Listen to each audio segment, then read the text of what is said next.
everyone, and welcome to GoodTech, an ongoing discussion about smart and ethical tech innovation. I'm Jane Gideon, and I will be your host and moderator today. I'm a tech communications professional, and I have to say, cybersecurity is my jam. I am passionate about this topic, so I am looking forward to our discussion today. And today we'll be talking about cybersecurity risks in the cloud. With virtually everything moving to the cloud and with employees and customers working from anywhere, cyber risk has increased dramatically. According to CrowdStrike and Symantec, cyber attacks in general are up over 200% in the past year. And organized crime gangs are working together to exploit vulnerabilities exposed by more people working remotely. Ransomware attacks alone are up 84% just in the last year. So while the cloud comes with big benefits, it also comes with big security risks. Now, experts agree that implementing multi-factor authentication, or MFA, is a must for cybersecurity for any company of any size. And single sign-on combined with MFA not only simplifies access to company resources, but improves security by making attacks 99% less likely to happen. But protection is only good if people use it. So how can we be sure our employees and customers are utilizing secure access if we don't know what applications they're using? We're going to talk about the state of SaaS today, growing cybersecurity concerns, and what companies can do to better protect their digital assets. Now, if you have any questions during the show, please dial the number on your screen, and we'll do our best to get you in on the discussion. So let's get started. Today's guests are experts in helping companies solve some of the biggest problems in cybersecurity today with what they call ActiveSSO. What is ActiveSSO? Let's find out. Please welcome Trevor Graham, CEO of Amplify, which offers SaaS risk management solutions, and Heath Spencer, CEO of Traitware, which provides passwordless multi-factor authentication for zero trust access. Thank you both for being here. Great, so I want to start with you, Heath. As I mentioned, cybercrime is way up. Ransomware, scams, identity theft, phishing, emails, they've all taken a sharp rise, especially during the pandemic. What do you see as the biggest threat to cybersecurity for enterprise? Well, believe it or not, it goes simply back to the password, something that ultimately, humans have been using the password since we were created. But at the same point, in the digital world, passwords were born for gated access to digital items in 1961 at MIT. And they were actually broken within, I think, 75 days, or misused, we should say, within 75 days of being created at MIT by an MIT student. This is all documented. People can go read about this, but it actually took like 25 years for that student to come out and say, hey, I misused this back then. So it's been a problem since it was created. So arguably, we're still dealing with this simple concept of we have to have passwords for all of the different things that we sign into for work and for our personal lives. And that's really our ability to manage those and make creative ones and make them strong is difficult and it's frustrating. And so we're seeing this need to eliminate or move to modern authentication and eliminate anything that could be shareable secret, right? A password is shareable. You can loan it out to your friend, or anything that's phishable, meaning someone could trick you into getting it. You take the bait and they've got you on the line, right? So anything that you have to manually enter, whether it's a PIN or a one-time passcode or a password, falls into those categories. And so it's time to move, away from something that we have to manage and enter as humans. Wow, that's interesting. And Trevor, let's go to you. And what do you see as the risks around moving to the cloud? Thanks, Jane. So look, we've seen cloud mature a lot over the last few years. And as that's happened, we've seen a shift in how organizations are using it. And these days, most companies are using cloud really in the form of SaaS applications rather than running their own apps. Those apps, so SaaS apps, they're generally accessed using web browser. They're chosen by the end user rather than the IT team. And they're completely under the control of the vendor that provides the app. They're up in the cloud. We've also seen a massive increase in the number of software vendors in use. Cloud has allowed that to happen. Typically, companies are using hundreds or even thousands of SaaS apps compared to a relatively small number of suppliers in a more traditional on-premise infrastructure. So that's a pretty fundamental change in how software is consumed, and that completely changes the risk profile. With traditional software, it was under your control. Your people managed the servers, the networks, the operating systems. They installed the app and they managed your data. That meant you controlled the risk directly. But now when you move to using a SaaS application, the operating model is different. SaaS, sometimes say SaaS is really more like an outsource arrangement than it is like software. The vendor provides and manages all the infrastructure. Your people don't have access or real insight into it. And the vendor is responsible for most of the security.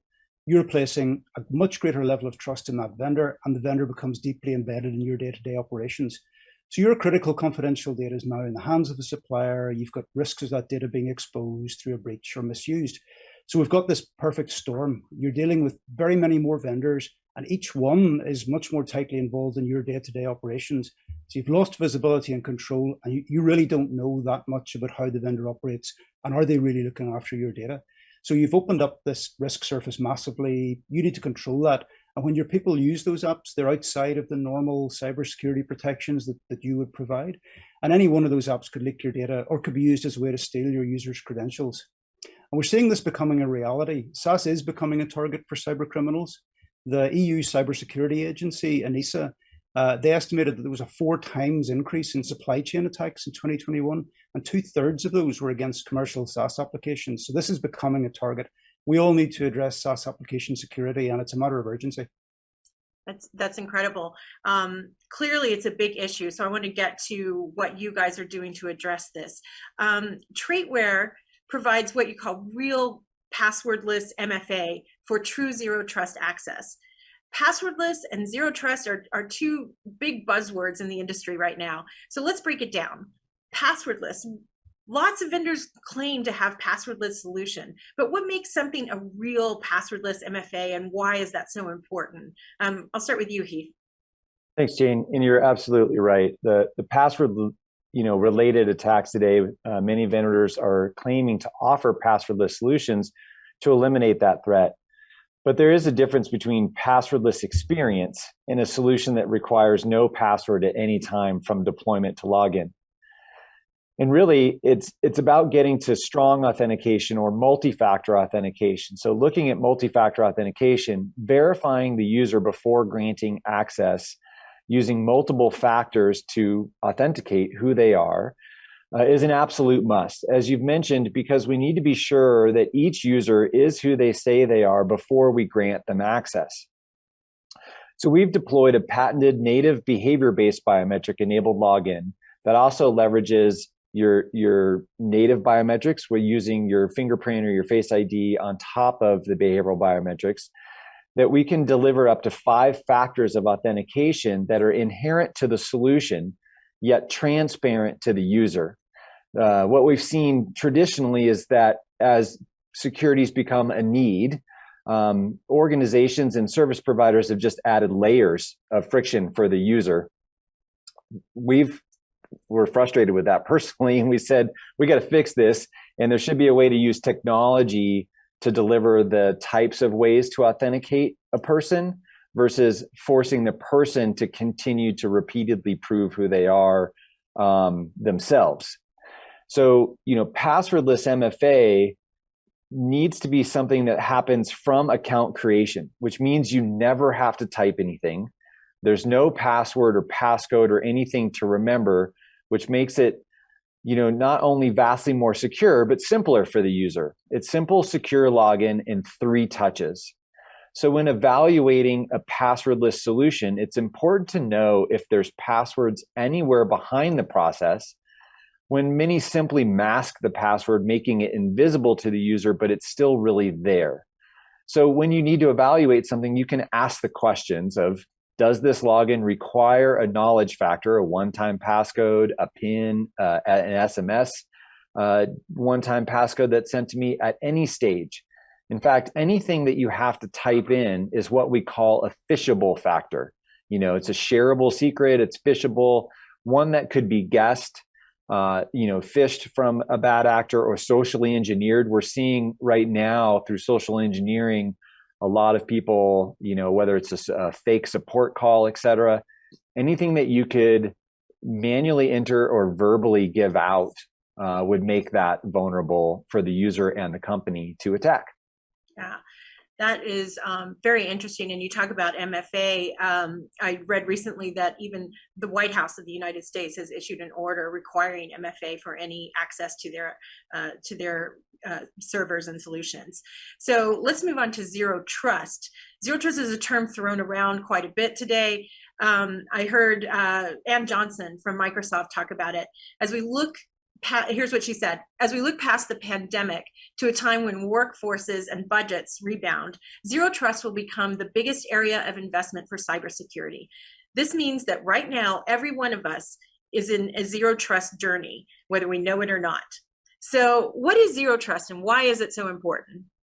So zero trust is really a concept of a framework to, confirm that we can identify who or what is accessing an application, a service, or data at any given time.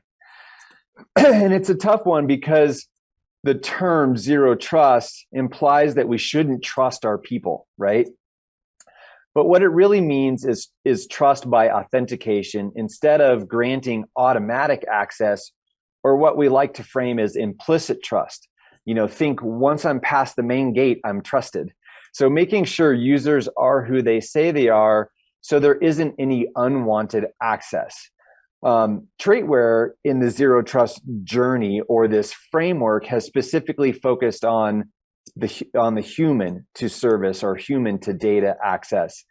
There are also other aspects of the framework that need to be considered, where it's application to application, device to device, et cetera. With what we're doing and what Trevor at Amplify is doing, we're really helping focus on the awareness of how people are approaching it. And this comes back to the mentality of, in the old days, we had this corporate perimeter, right? Kind of a castle and a moat approach to security. So we saw the invention of the firewall. And, once you were behind the firewall, then employees had access to all the company resources within a contained environment. And Trevor already mentioned this, the on-prem scenario where you managed all the applications and all of those things behind that perimeter, so a user could have implicit trust. But in today's digital world, much of our company resources live in the cloud, and a large portion of our workforce now, especially after the pandemic, is accessing those resources remotely and via devices that are outside the company walls and networks.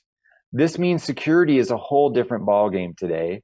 And the challenge in what we're addressing at Traitware with real zero trust access is to protect valuables by assuming that all users are authenticated and then authorized, verified, without increasing any type of friction at every step of the process.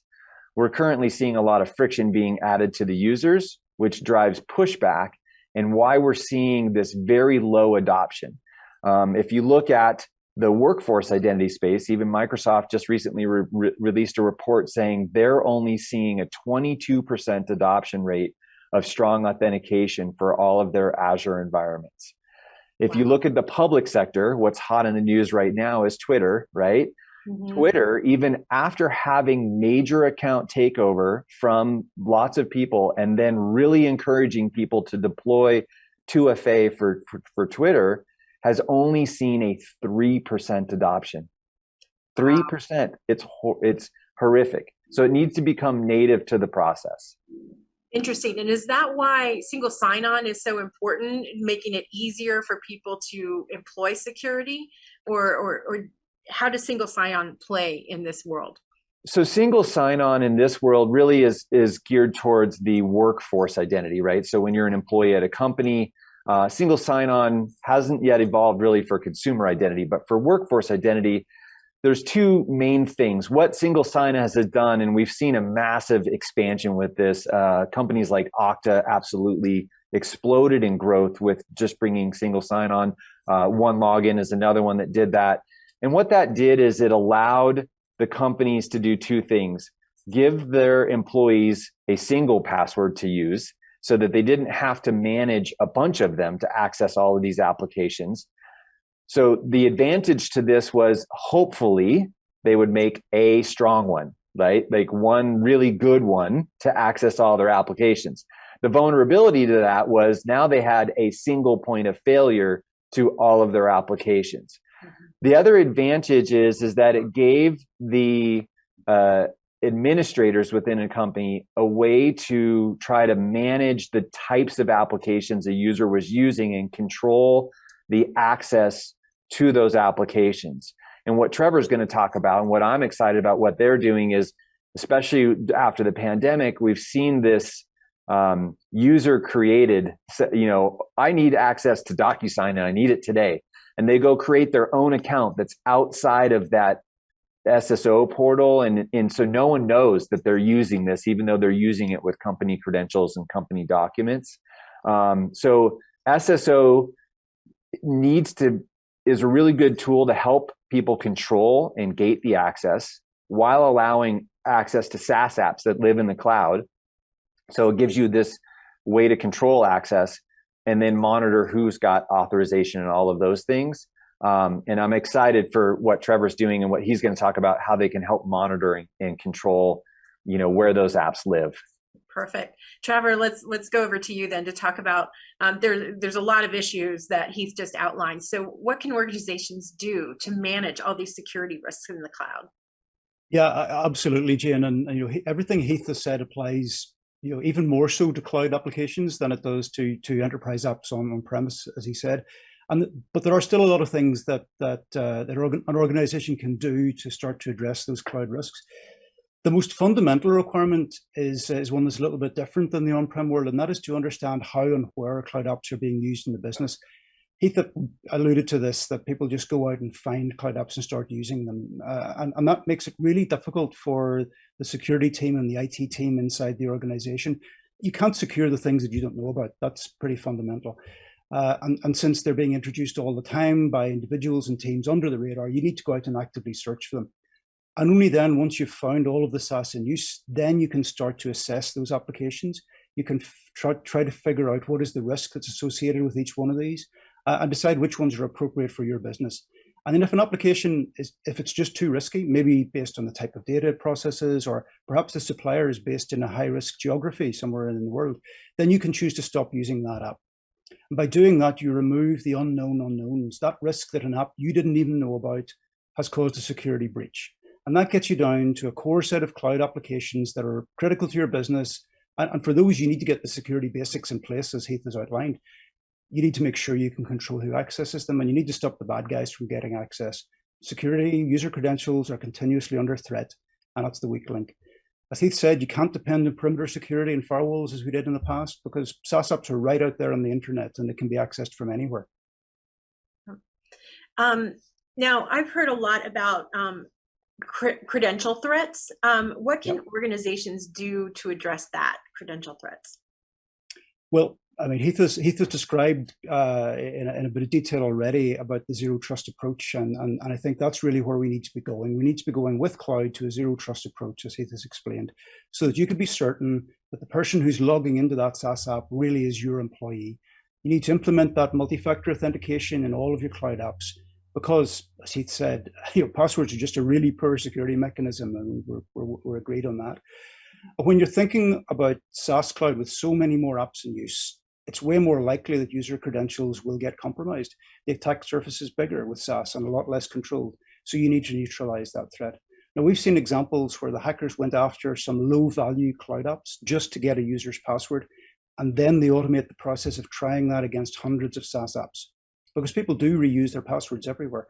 So you could have someone's password for, say, the newspaper from their hometown stolen through phishing or social engineering, and then the hackers could use that to get access to the company's CRM system or email, and the whole company gets compromised. And that's where TraitWare's solution is so exciting for me.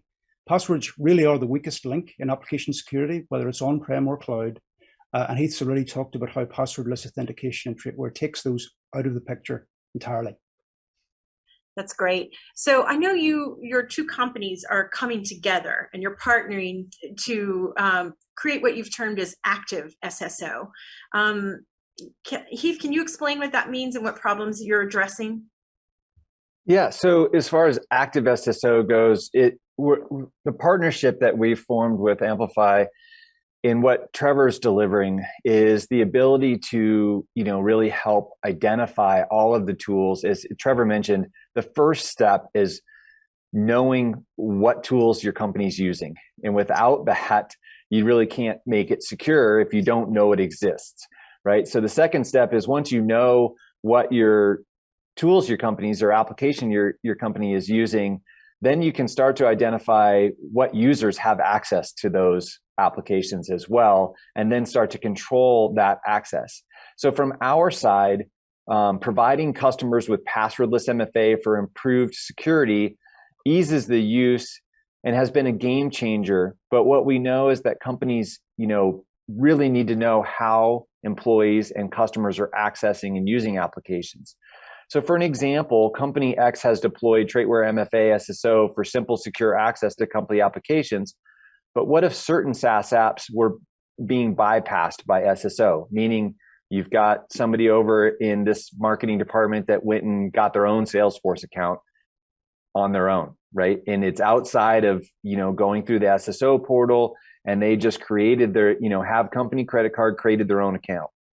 And so, that certain remote employee was using unsecure apps for, unsecure processes for accessing those applications that they self-created, et cetera.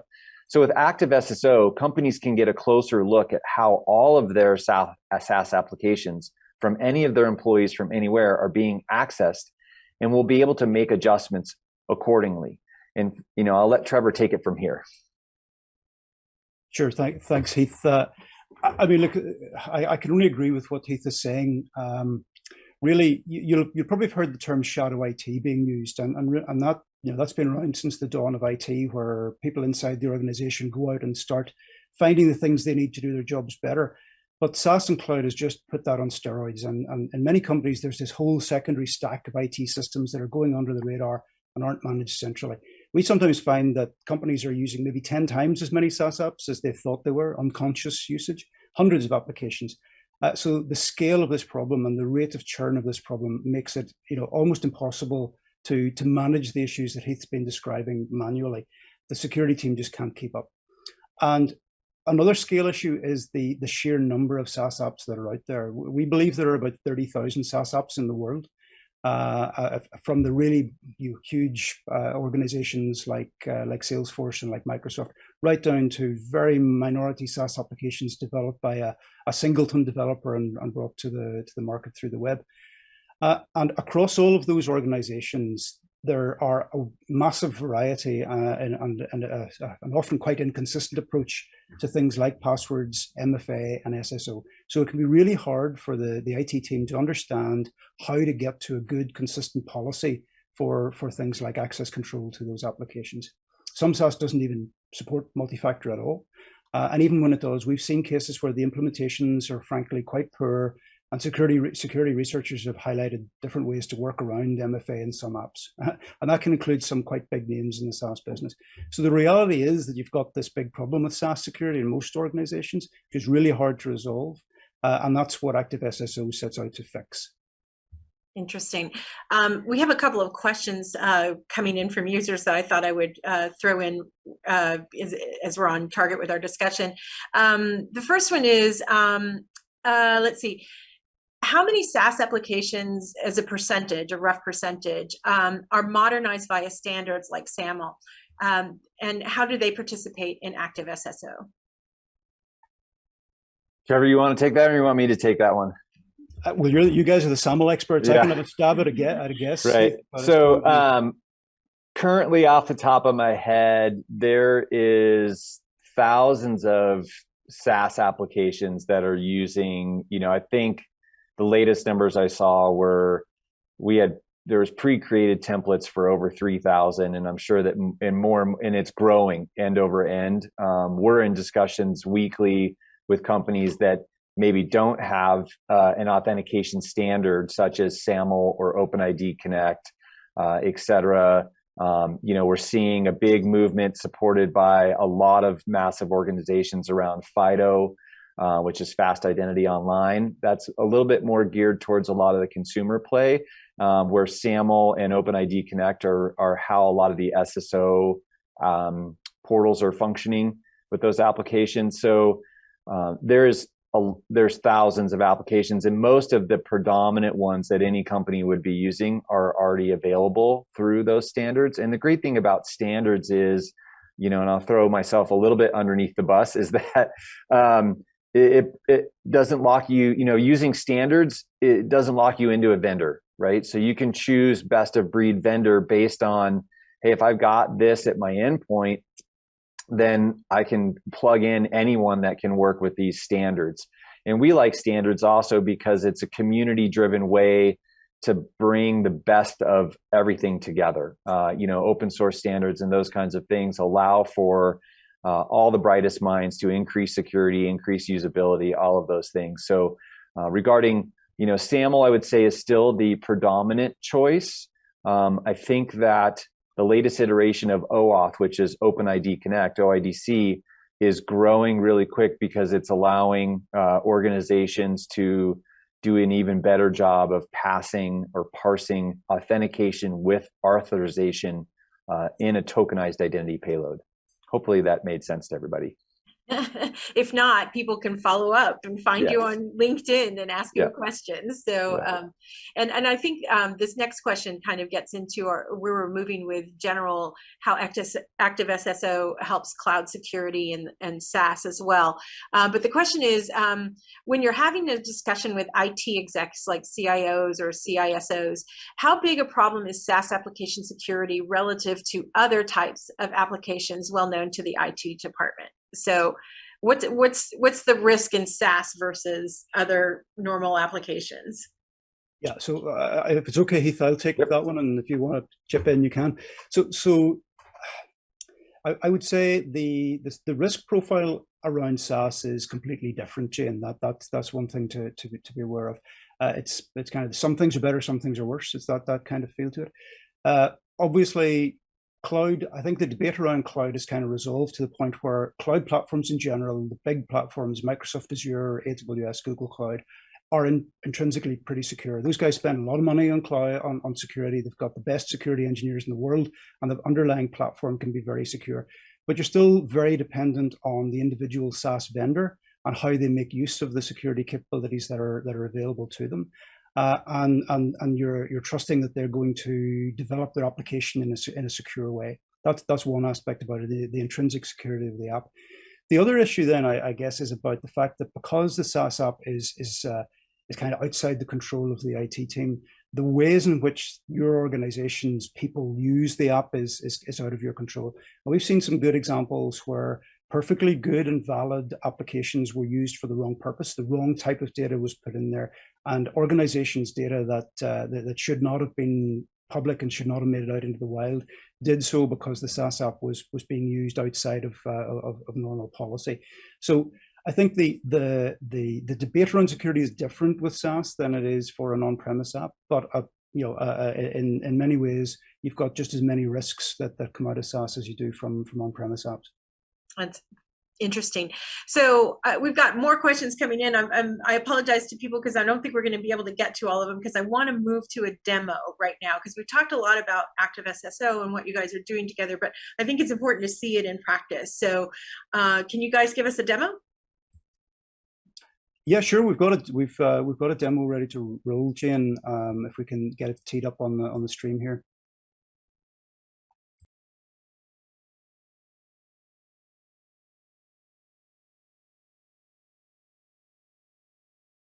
Let's look at an organization that is already using several corporate SaaS apps. The IT team handles distribution and purchasing of licenses for these apps. To protect the organization from cyber risk, IT has configured these apps to use Traitware Passwordless MFA protection to authenticate anyone using them on behalf of the organization. However, in recent months, unbeknown to the IT and governance teams, users across the organization have also adopted a large number of SaaS cloud apps.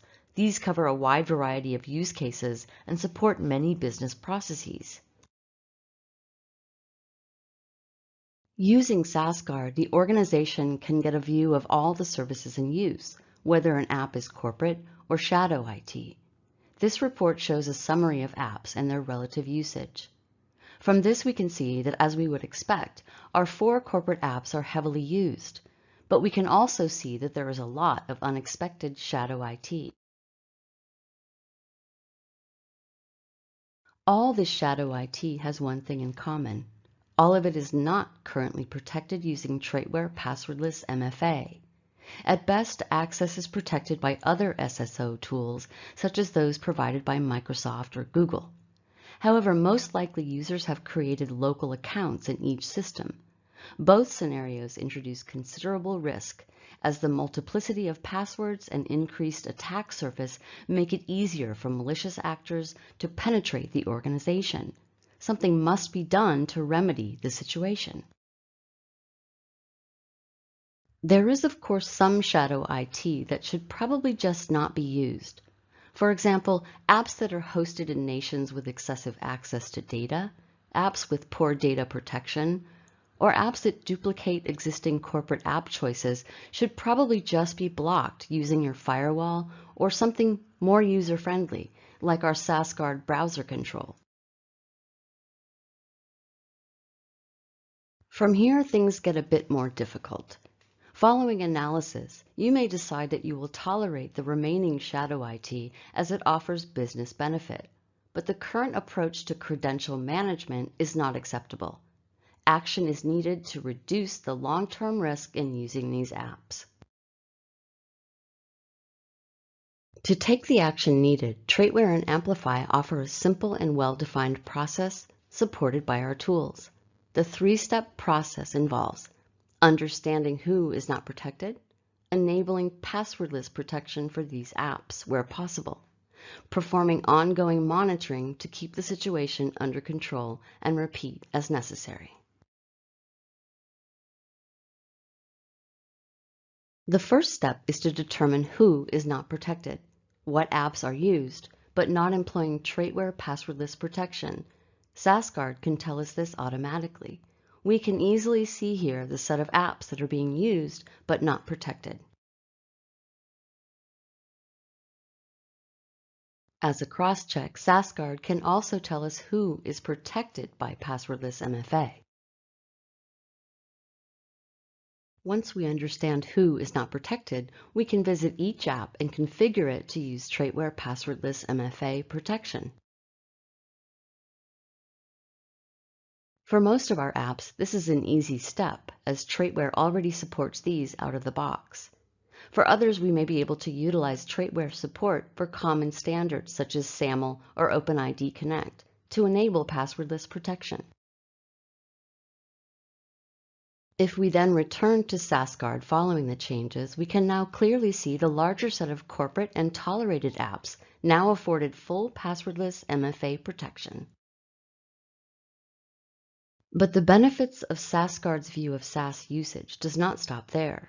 As an ongoing exercise, we can and should continue to monitor the status of SaaS usage across the organization.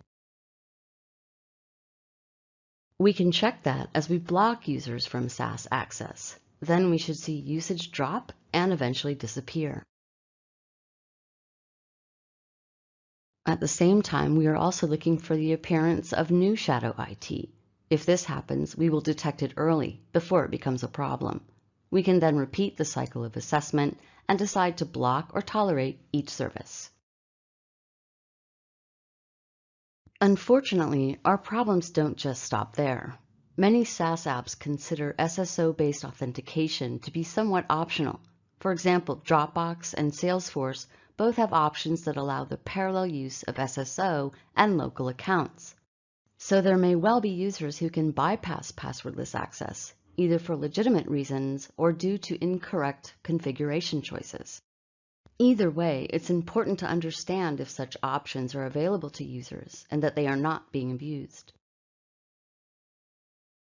Because SaaSguard is able to see all usage by individual users, we can detect where usage may be falling outside the acceptable limits.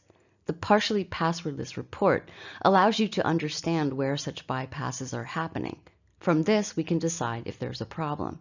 For example, allowing a small level of local account access to something like Salesforce may be acceptable, especially if we know by whom and when.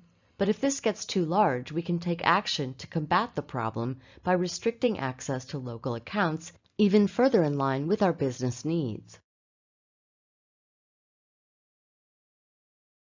Better SaaS management and control of our attack surface is possible with Traitware plus Amplify, or ActiveSSO, to allow us to continue to enjoy the many benefits that SaaS provides.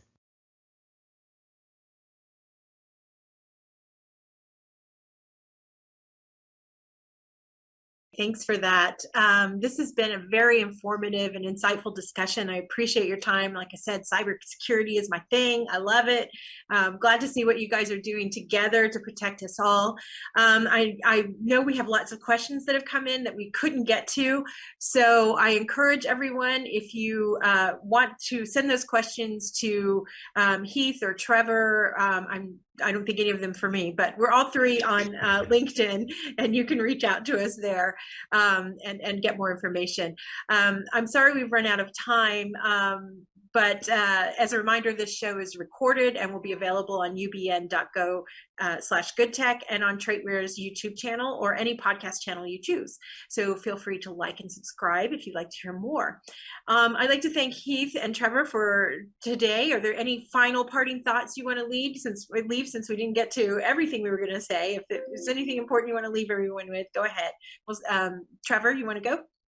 I'd just like to say thank you, Jane, for having us on the show today. It's great, and I'm like the video said, the business we're in here is making SaaS safe for everyone to use, and I'd like to think that ActiveSSO with Traitware and Amplify can help do that and encourage the use of SaaS. Perfect. And Heath? Yeah, everything that was mentioned already, and just that, obviously with all the questions that came in, we'll get copies of those and try to answer them as best we can out to people. And obviously, if there's enough demand, we will do another one. And then happy to have direct conversations with anyone that wants to as well. Just let us know, and we'll do that. Perfect. Yeah, there is a lot of chatter out there, so maybe we'll have to do another one soon. So thank you all for joining. Thanks for being here. Have a great morning, afternoon, evening, wherever you are in the world, and we'll see you on the next Good Tech. Thank you. Thanks, Jane. Thank you, Jane.